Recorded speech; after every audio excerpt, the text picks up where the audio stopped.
Good morning.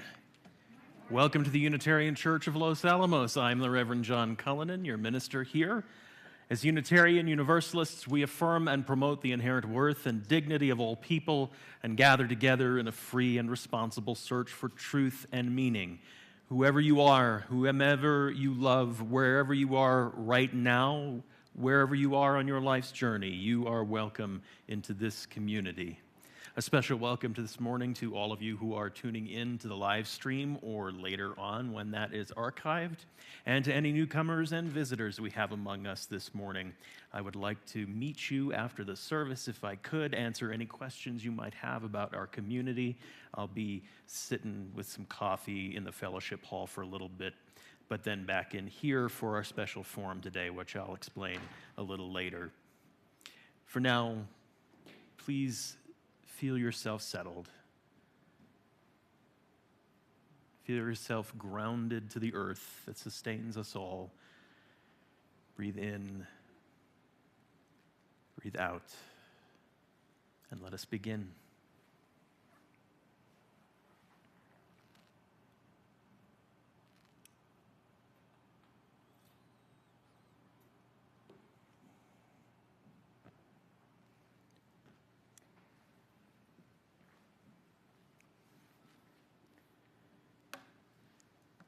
Let us be a faith that gathers, reaching for one another through the walls of hate that others build, through the cages of ignorance and arrogance, and through the fear that burns city streets. Let us be a faith that sees a vision of a better world, more compassionate, more just, more holy, and with more love. There is a faith that binds up the broken, cauterizes battle wounds with the balm of peace, sings longer and louder than the trumpets of war. Let us be that faith too. Let us be the ones who do not tread lightly in this world, but light it up with our love, who hold up the mirror of worth and dignity, who our sanctuary others seek. But first, let us be a faith that worships together here this morning, in this pace, at this moment. Come, let us all worship together as we gather on this beautiful morning. Please rise in body or spirit and join us in our opening hymn, number 128.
Please remain standing for our affirmation.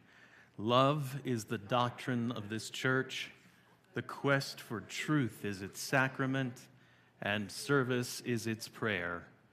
To dwell together in peace, to seek knowledge in freedom, to serve life in fellowship, to the end that all souls shall grow in harmony.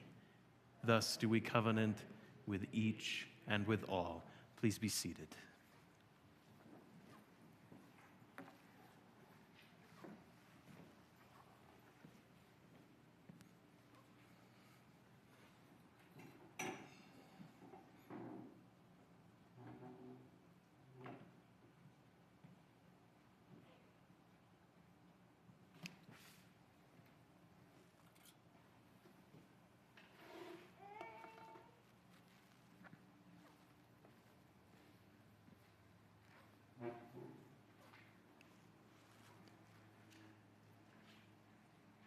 Candles have been lit this morning for trans kids and their families, for all victims of war, and someone has asked for prayers and thoughts for their family in Arkansas.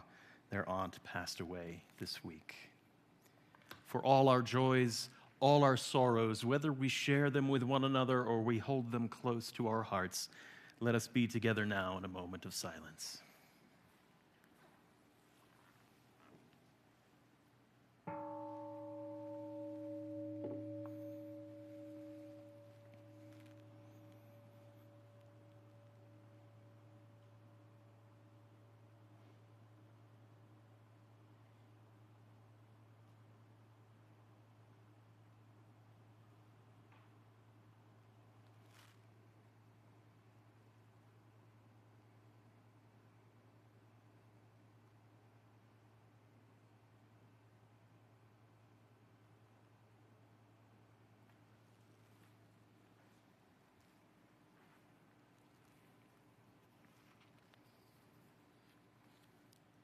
Let us be together now in a spirit of prayer and reflection.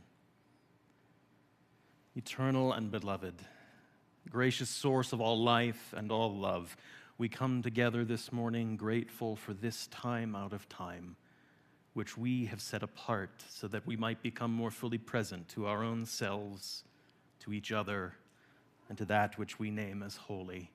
May our joys be celebrated together, our wounds be healed together, our hearts be opened together. Spirit of creative good, be with us when we are afraid. Grant us the courage to do what we have to do. Grant us the peace that passes understanding. When we fail to find courage or peace, may we find compassion for our brothers and sisters who also fail. May we sometimes win the prizes that we fight for. And may we then know both pride and compassion. May we be open to the candor of old age and to the freshness of childhood. May we give good memories. May we receive good memories. May we have faith, O Spirit. Be merciful to us and help us to be merciful to one another and to ourselves. All this we pray in the names of those known and unknown, present and absent, remembered and forgotten, in the names of all the helpers of humankind. Amen. Please remain seated for our meditation hymn.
Hello, can you hear me? Okay. So our time for all ages this morning is less of a story and more of an announcement and an intention table activity for all of us here. So even the adults, you guys can come and do it after the service as well. But we have been, our church and the Santa Fe UU Church has now been assigned an Afghan refugee family. And they are a family of 7 with 5 kids, ages 2 to 11, and we can't tell much more details than that because of confidentiality, and 1 child on the way. So we had a couple folks from our church there on Friday. Renae Mitchell was there, and Kelly Shea, and if you want to talk to them more about it, about their experience. Again, not much details we can give out about the people, but we'll be asking more. You'll see more announcements about it and the needs that the family has. And they'll be moving soon too, so I know they'll need some items for that. But at our attention table, so we have some folks from our church that will be on our core sponsorship team, and they've all been background checked and everything so they can interface with the family. That core team of our sponsors from here in Santa Fe, they'll be going down more frequently now and doing some ESL stuff with the family, but we wanted to also make cards of welcome for the family. So they speak Pashto, and this is welcome in Pashto, and so we have it in the Pashto. I think you read it backwards, right? And then the English, as they'll be learning some English. And then we have peace be unto you as well. And so feel free to come over and make some cards that our core sponsorship team can bring down to the family. And that's our time for all ages this morning.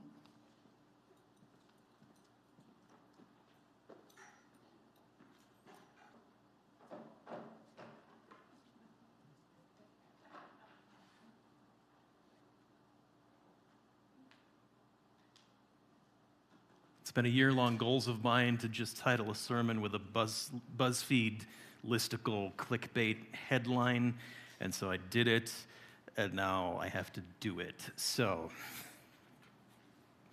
what about a UU faith? It's not an easy thing. There's no creed, there's no dogma. When you gather in church, we have 3 beliefs for every 2 people. And whenever people try to ask me for specifics, I usually answer, it depends on who you talk to. So what's the point in talking about a UU faith when there's so much to work with? Do we even have a faith? Yes. Well, how do I get there?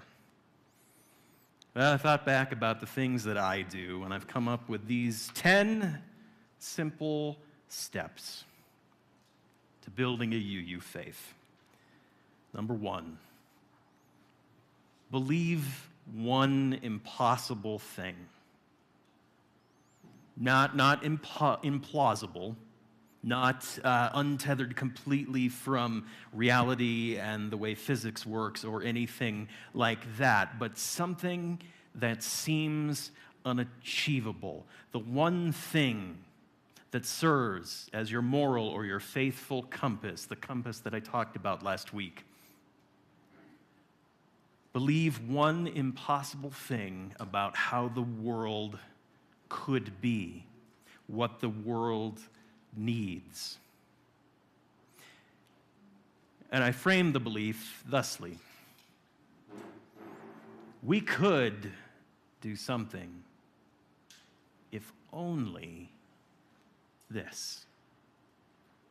We could build a world that lives in harmony if only human beings could stop putting themselves at the center of everything.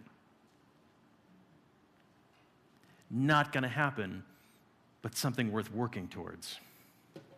Now, I should note, I say believe one impossible thing. You can believe as many impossible things as you like. This is not a limitation in any way at all. It's just a minimum, the one. And it's a reminder of how much capacity we actually have to achieve things in the world. It's an acknowledgement of our limitations, an acknowledgement that we can't do everything. So at least one impossible thing.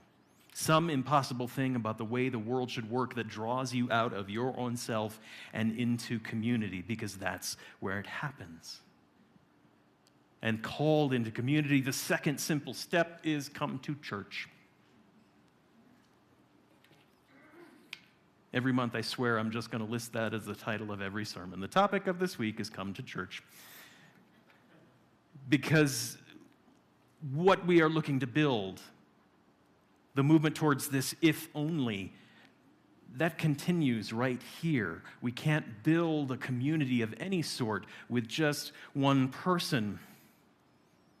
We come together in church, especially a Unitarian church, where all of our differences and our contradictions and our diversity rubs up against each other and causes some static and maybe causes some new things to happen and forces us to work with humanity as it is as we move toward that if only.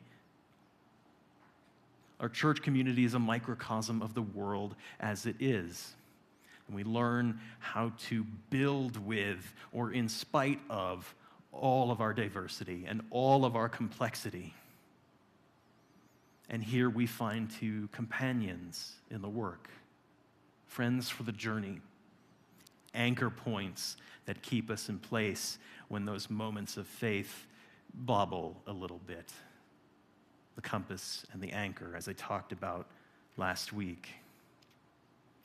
And it's a break, a time out of time from everything else that happens during the week. One of the reasons I'm here now and I am in a Unitarian Universalist church is going to church on Sunday was the saving grace in a week where my corporate job just sucked. Come to church. And then when you are at church, and this is a hard one,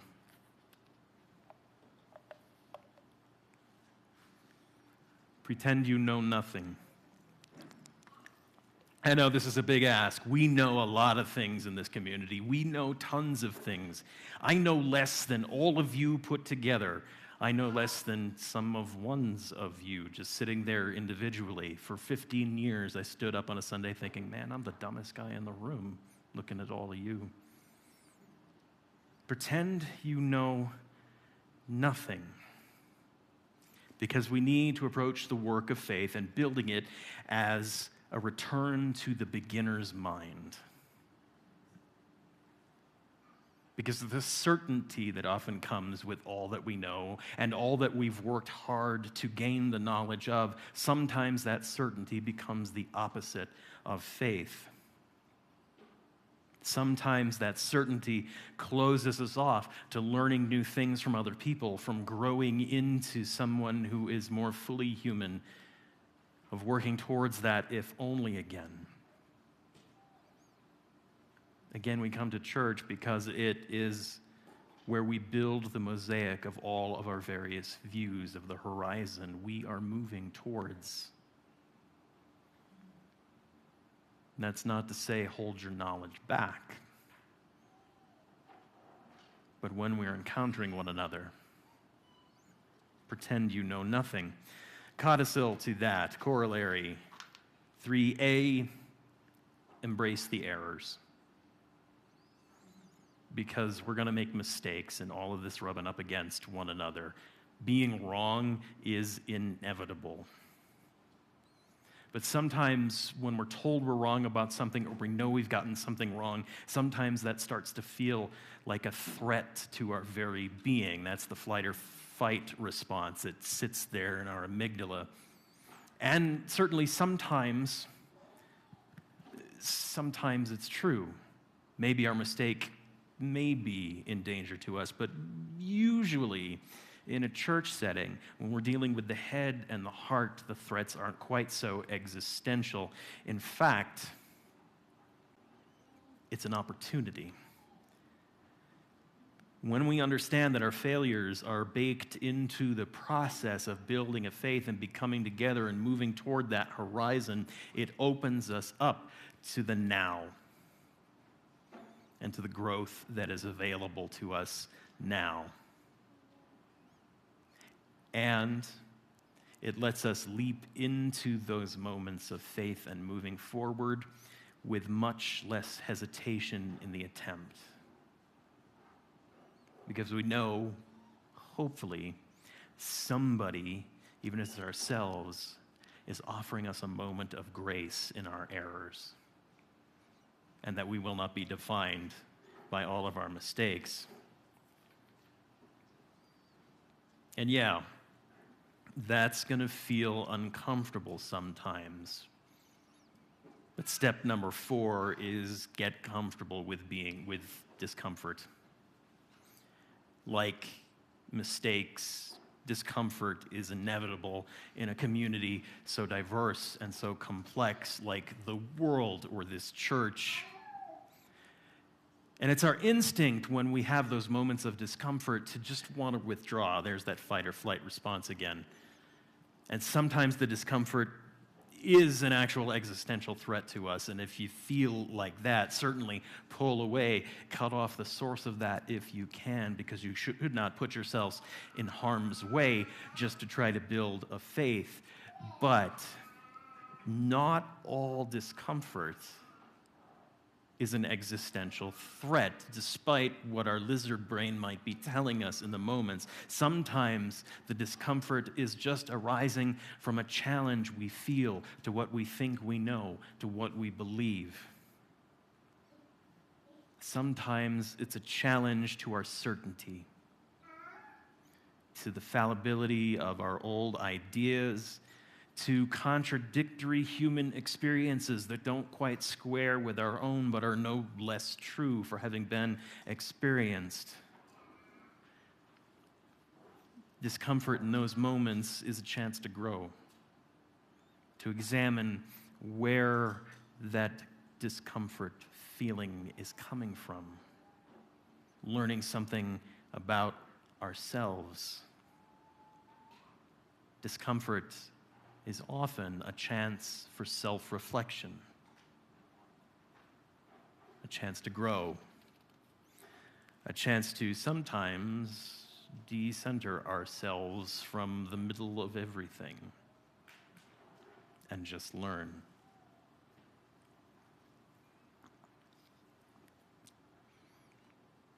And where all this leads is towards transformation.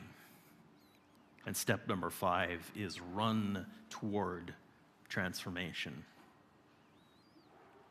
Because change is inevitable. Personal change, change in our community, change in the world. And we're allergic to change. We like the comfortable feeling of knowing what's going to happen and how things work. But while tradition has its place, and some traditions are good to hang on to, I find more and more when I do this work and when I work in other community organizations that the notion that this is just how we do things, that's just always how it has been, is one of the things sitting at the root of all the divisiveness in our world, in our nation, in our communities today. Because it's hard to let go, especially when the way we've always done things is the way we've always done things for centuries, for millennia. We want to cling on sometimes to those things. But what we see in the world today is the more desperately we try to cling to old things that need to get out of the way, the more that way we do things becomes weaponized against us and others, leads to harm and oppression in our communities. The question is, how will we respond to the change that is needed? Yep, it's awkward. Yes, it's uncomfortable. But the question we're approaching it is as, what needs to happen to bring the if only into being?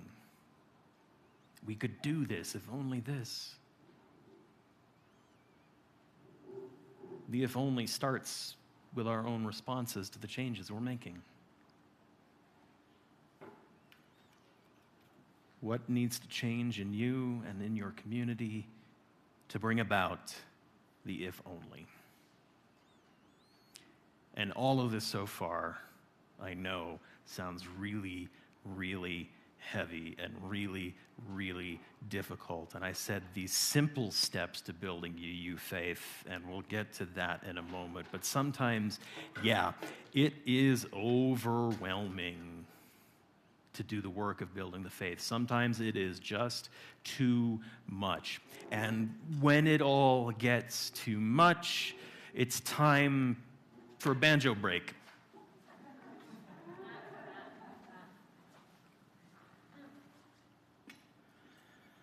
Because sometimes you just got to do something that's not your faith building. And I, this morning, folks, am taking my life into my own hands.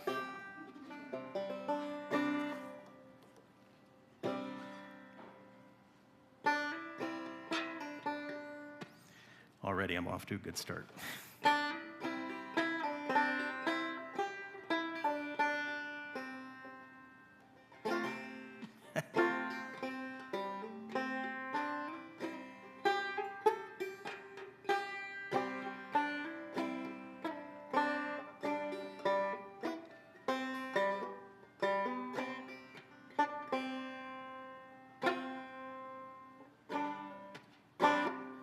Oh, geez. I practiced too hard at 6 in the morning, and now it's all left my system. But, see, when I don't hit the button, you don't get the moment. The real step here is take a break lest you be consumed. The journey doesn't have to be a hamster wheel we're constantly running on. When it gets to be too much, take a break.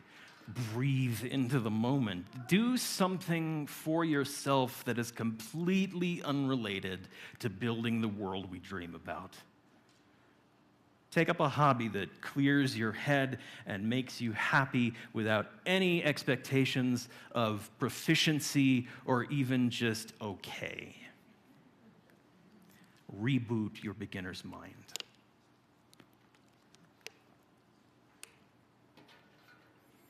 And then once you've done that, get back to work.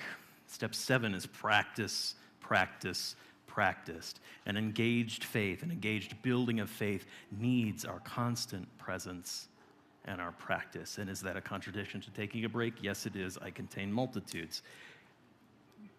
But we need to practice the work we are doing. A good spiritual practice brings us back to the wells of whatever it is that feeds us, that fills our souls. Or it chips away at the barriers holding us back. It helps us stretch out at our growing edges, wherever they may be, whatever we have found in those moments of error and discomfort. You can, if you need to, of course, strike the word spiritual from that. It's still practice, and it's still necessary. And sometimes it does both of those things. Sometimes it does take us back to the well and help us stretch the growing edges. My own spiritual practice of improvisation, twice a week now, has to do with, one, filling up the well of joy that I need in order to keep doing the work. And it also works on my growing edge of leaning a little too hard into that hard J on the Myers-Briggs I was talking about last week, that judging brain that gets in my way so often. This practice forces me to shut it off for a little while. Shut it off for a little while and just learn to accept what is coming towards me in the moment, because there's a lot of good stuff coming at me if I can just get out of my own way. And once you've found that good practice, once you know where your well is, the next step, closely related, is to tap into joy. Because if we can't be joyful, why even bother changing anything? What are we transforming the world for if there's not going to be any joy left when we get to the horizon? Indeed, where you find your joy, where that joy fills you, is where your soul resides. And this is how we tend to it. Good old Emma Goldman, if I can't dance, I don't want any part of your revolution, right?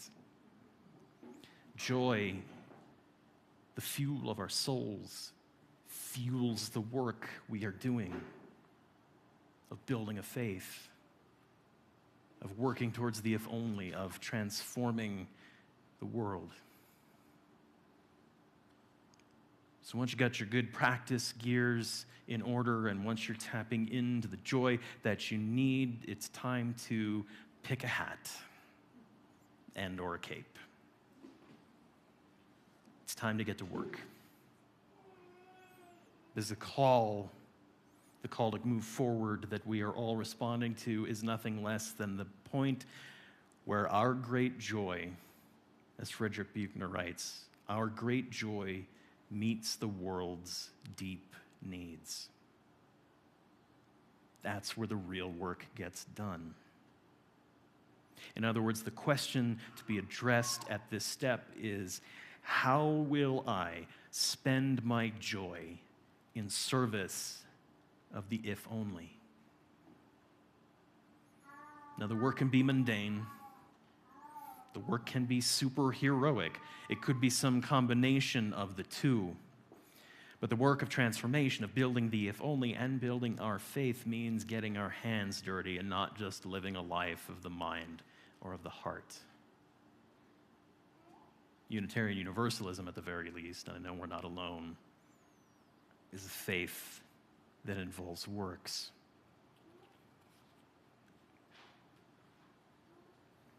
And finally, our final step, end with gratitude. End it all with gratitude, each day, each moment, whenever you need to. Now, this is not some kind of platitude I'm working with right now. I know there's a lot of posters and artwork and live, laugh, loves on people's walls that say, each day is a gift. And that's not true. Some days really, really bite. But within even those worst of days, there are little gifts that are being offered in our direction if we can just figure out how to see and receive them. Again, going back to my own improvisation practice, we teach new students yes and, but the yes is really a thank you. Because everything that our partners are tossing up there for us to use is part of what builds the new world we're making together. And the only response is thank you for this gift. This is something I can use, that we can use to make the thing we're trying to make together. So to end on gratitude is to open ourselves to the connections that we may not be paying attention to as we grind through the other steps and through our everydays. But if we can do it, if we can just say a prayer that says thank you and nothing else, We are open to all those gifts. We are open to the connections we cannot see. We are open to new wisdom coming our way from people we might least expect it to come from. We are open to the moments of grace that come in those mistakes and that time of error, whether it's grace for ourselves or grace for others. And we're open to those moments of joy that are flaring up around us that we might not see if we're not looking. And we are open to the opportunities that arise to take that next step towards the if only. And then go back to the beginning. Start with gratitude as well. That's the loop back point in the whole cycle. Start with gratitude so you're open to everything, and with gratitude for all you have received. And there you go. Those are my simple steps to building a UU faith. Superimpose your own beliefs, your own theologies, your own philosophies over it. I think it still works. Now, are they simple to state? Yes. Are they difficult to accomplish? Yes. But after all, an easy faith isn't much of a faith at all. So that's why we practice.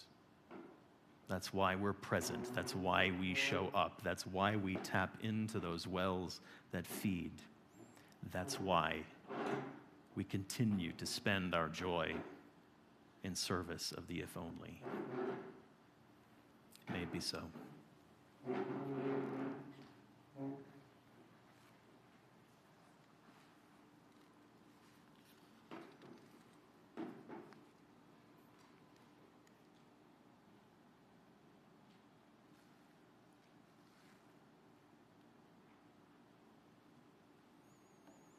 And now, as life springs eternal from what we thought was death, so spring the announcements, because things are happening around here. First up, wow. I want to remind you that there are multiple ways to stay connected with your church community if you've been feeling disconnected over the last couple of years.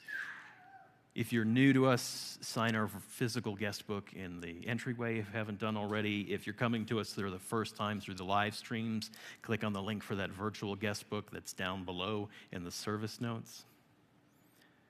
Go and like our Facebook page if you haven't already to keep abreast of what is going on here in the community. Contact the church office to get your name on our announcements email list, to also get weekly updates on what is going on and special updates as well. And just email me, and my email address is also in the service notes below, Friends Online. And I can give it to you here if you don't have it yet already. Ask me questions, tell me your concerns, schedule a chat. I'm open to that as well. But come on and get connected to us. Second, immediately after this service, our own Vitaly Giria? Yeah, all right. Will be giving us a special forum presentation on Ukraine, some background of what's going on there, his own experiences as a Ukrainian national, living there and moving here.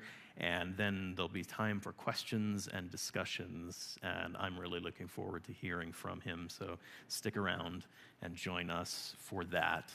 And finally, our annual canvas is coming up soon. You'll notice we're a little late right now getting things out. All of that material is coming your way very, very soon, by email, by snail mail for those of you who need it. It'll include your form for making your pledge for the coming year and some information about what we're planning on doing with those gifts and what it takes to operate a church and live out the mission and build on the if only that we are all working towards. So take the time in the intervening week or so to start thinking about what your gift will be for the coming year, what the ministry of this church means to you, and what price you may be able to put on it. And now, before we return to our everyday lives, it is time to give something of ourselves back to the larger community we are part of. It is time for our offering. During the month of March, all the cash and undesignated funds that we collect will be given to our friends at our partner church in Fenyokut, Romania, to build up a scholarship fund for the youth of the village so that they can attend some secondary education at the Unitarian high schools in their community. We are going to pass the basket today.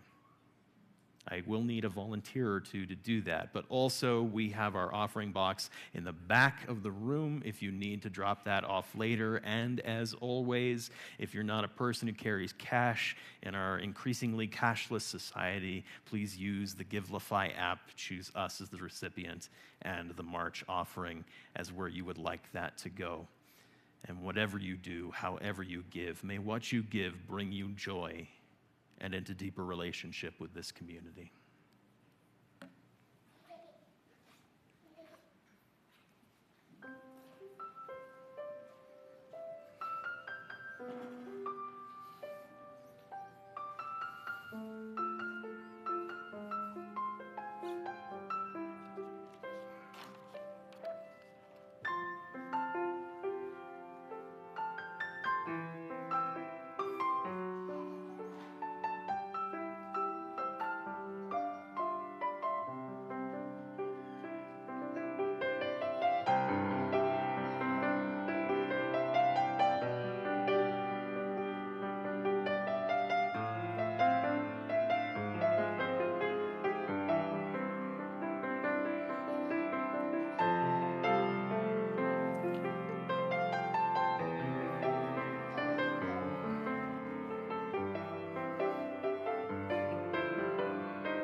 Friends, may life bless us and keep us. May the light of life shine upon us and out from within us and be gracious to us and bring us peace. For this is the day. This is the one wild and precious life we have all been given. Let us all find a way to rejoice and be glad in it. Go in peace. You may rise in body or spirit for the final song if you would like.